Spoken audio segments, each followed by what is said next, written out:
everybody, what is up? My name is Mackenzie. And I'm Jonathan. We are husband and wife, and we'd like to welcome you to TerreDice. And today we're taking a look at the newest Villainous expansion, Bigger and Badder. Now, we gave you a preview of this a couple months ago when we talked about what was coming, but it's out now, and we are back with a review. Now, to briefly summarize, Villainous is a game where each player takes on the role of a Disney villain, and each of you are trying to complete your individual mission, and the first person that does that wins the game.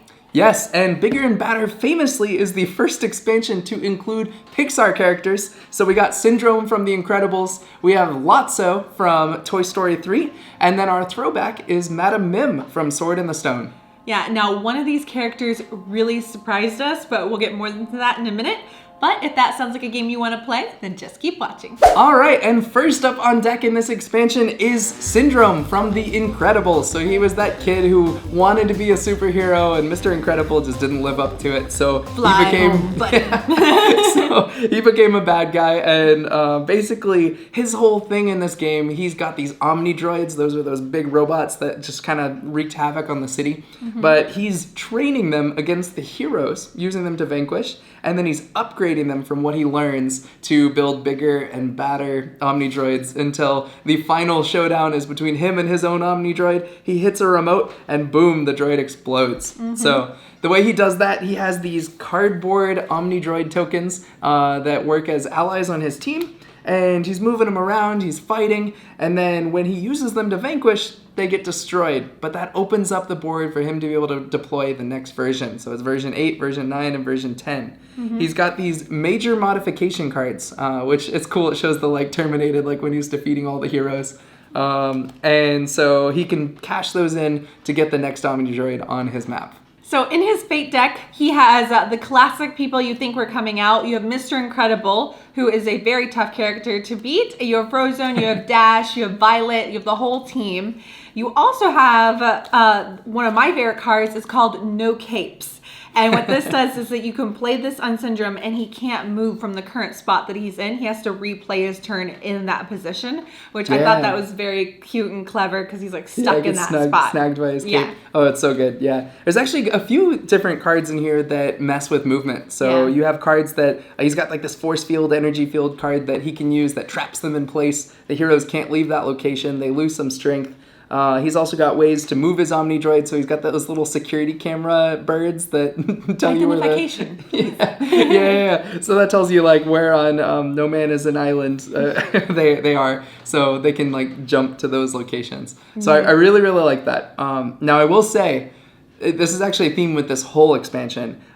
This character felt like a really, really big return to balance. Yeah. So I feel like sometimes it's so swingy. You get one Fate card played on you and all of a sudden you're back at phase 1. But with this one, with the 3 Omni droids, you really have these phases that you're going through. But also, his deck is built just right. He's got all the cards he needs to cycle through, to discard out, to get to the cards that he needs. And when he gets that Omni Droid V10, he finds that remote that he needs to play to blow it up. Yeah. So I think it's really good. I agree. This character, along with the others, when someone fates you, it doesn't crush you, and you aren't getting mad at the other person for playing that card because it has ruined everything. It's okay, that kind of sucks, but I have a way in my cards to fix that, which I really appreciated.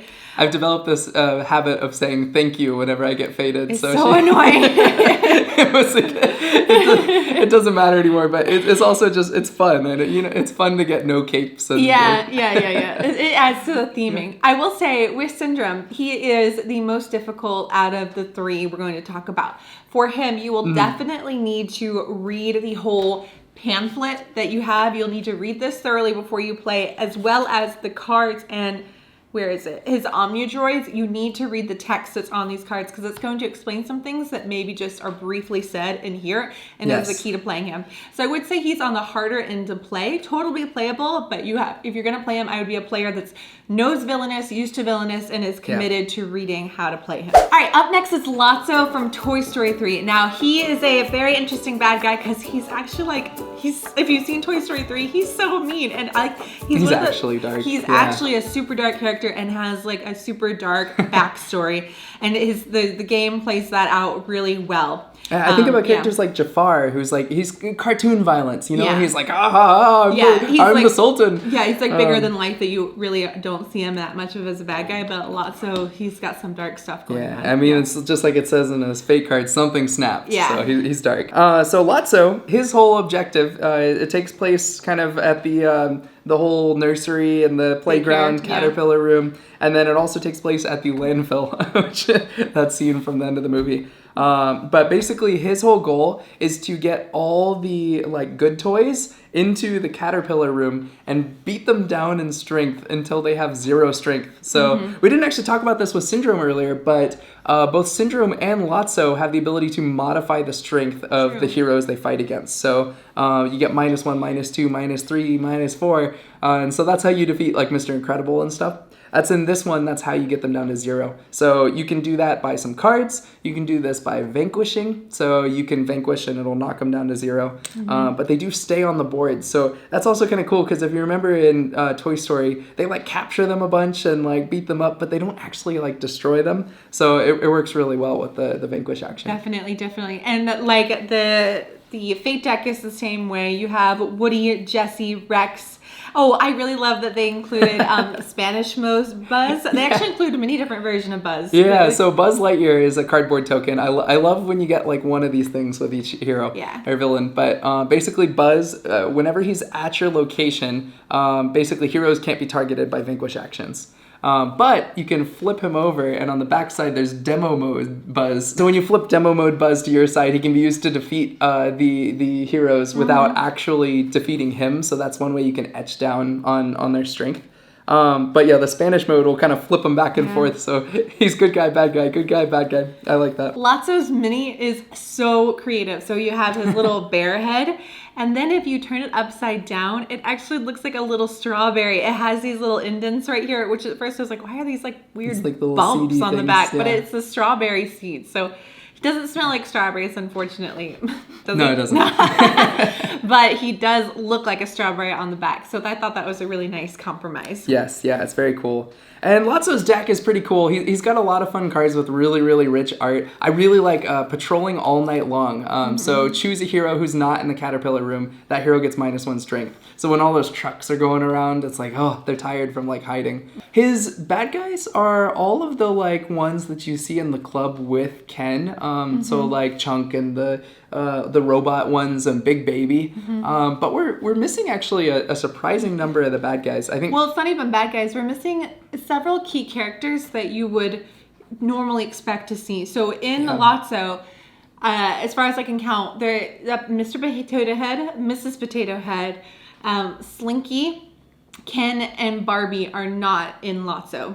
Yeah. And the reason is, or what we think it is that those are all real toys and owned by other companies. So the licenses would have been so expensive to get, That's our guess, yeah. Yeah, that's our guess. And just because they're not included. And board games already make such a small margin, so I don't fault Ravensburger for not including those. And they still included and like created a great game with these characters, with what they had. So it still felt very thematic. But overall, really, really liked the way this character played. Again, very balanced. We had more ways to get through the deck. We had more ways to trap. The fate cards that faded against you would just kind of remove some strength tokens from the heroes mostly. It didn't really do a whole lot to set you back, which I like. It just kind of slowed you down. Definitely. Yeah. Up next, we have Madame Mim from The Sword in the Stone. And if there was ever a character that said, I told you so, or I'll prove you wrong, that is Madame Mim. She is definitely the surprise of this deck, because I'm going to come out right and say it. She is fabulous. She's designed so well. Which was interesting because Madame Mim in The Sword of the Stone, we thought when we heard it, we're like, oh, that's weird. It's not like a Pixar character, but we push that aside saying they want to say they're including Pixar and Disney are going to be in the same universe. Madame Mim is in a very short scene in The Sword of the Stone. She kind of comes out, duels Merlin, and then just kind of leaves. So you have a theory on how they created Madame Mim, right? Yeah. So I feel like this is how this went. There was a Ravensburger board meeting at some point, and this designer came in and said, I have an idea for a villainous character. Hear me out.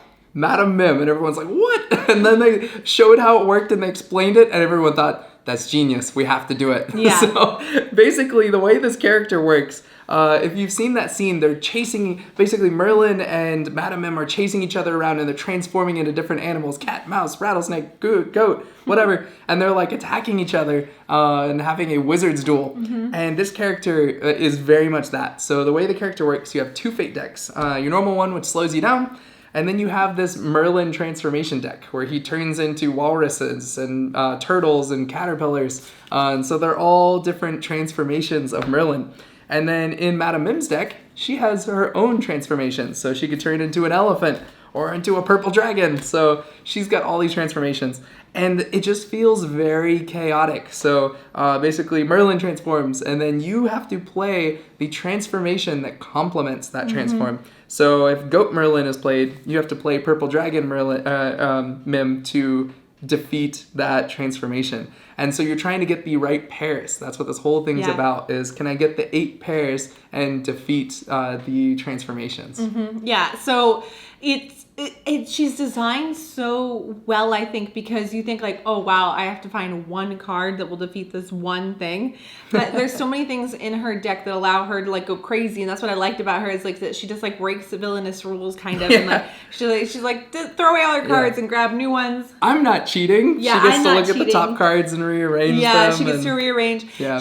There's one card where she like out flat just gets to defeat the character. It's called I'll Make the Rules. I'll make the rules. Oh, yeah. So she's just fun, chaotic, but very well balanced. Also some really satisfying combos. Specifically, the battle starts out in her cottage. And so here, you start on the dueling ground where you're battling, but if you move to the cottage, there's this one card that lets you move one of your cards and move one of the fate cards. So you pull them both to the center, and then now you've gained the vanquish action, and you can defeat them. So you get these really satisfying whoop, boom, which is just super fun to chain. Not a whole lot that sets her back either. The biggest thing is the transformations. You can make it change transformations. So, the next transformation comes out. And since she can get a bunch of cards from her deck, there's a fate card that will make her discard her hand, which is a good way to kind of like keep her slow when she's trying to go fast. What I really appreciated with all 3 of these is that none of them you get stuck at the very beginning.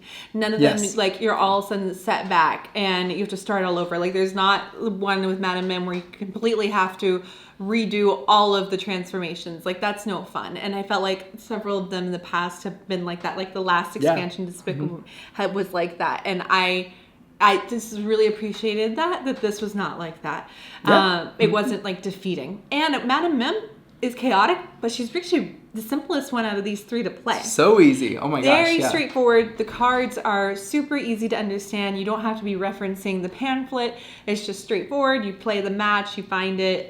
So I would recommend this to a new person coming in and playing this for the first time. But what I appreciate about that is it's not boring. Like you can still have a lot of fun with this. Yeah. And what I'm mostly impressed about is that they found another character that feels unique that is also at the basic level. So it's like, this is a character you give to the new person. They know what to do. And they made it feel different, which I love that. It was very well done. All right, so I gotta say, I love this expansion. It is my 3rd favorite out of 5, but it is so close in there. This whole combo is really clean. I wasn't sure for a while there with like the momentum. We're gonna get a new expansion. There's a Star Wars coming up. Are they gonna be able to keep up the quality? But we had someone recently ask us, which Disney Villainous expansion should I get? And I can honestly say, get the one with your favorite villain. Yeah. Because there's good in each of these expansions. And I think that if your favorite villain's Syndrome, you should get it. If your favorite villain's Lotso, you should get it. If it's Madame Mim, I mean, this character is just so much fun.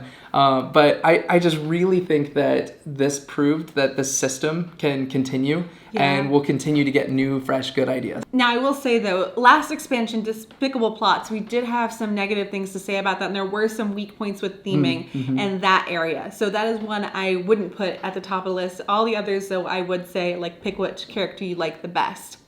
And we were a little worried, and because they had switched designers from the original designers from Villainous, but this proved me wrong, that Villainous is back on track. They are back with wonderful designs, and I'm really excited that it's going to keep going, and I can't wait to see what they're going to do next. All right, everyone, and that is our review of Bigger and Badder. It is available now at Target. Thank you guys so much for watching. If you like this video, make sure to like and subscribe and hit that notification bell so you can know whenever we put out a new video. And we'll see you next time. Happy playing!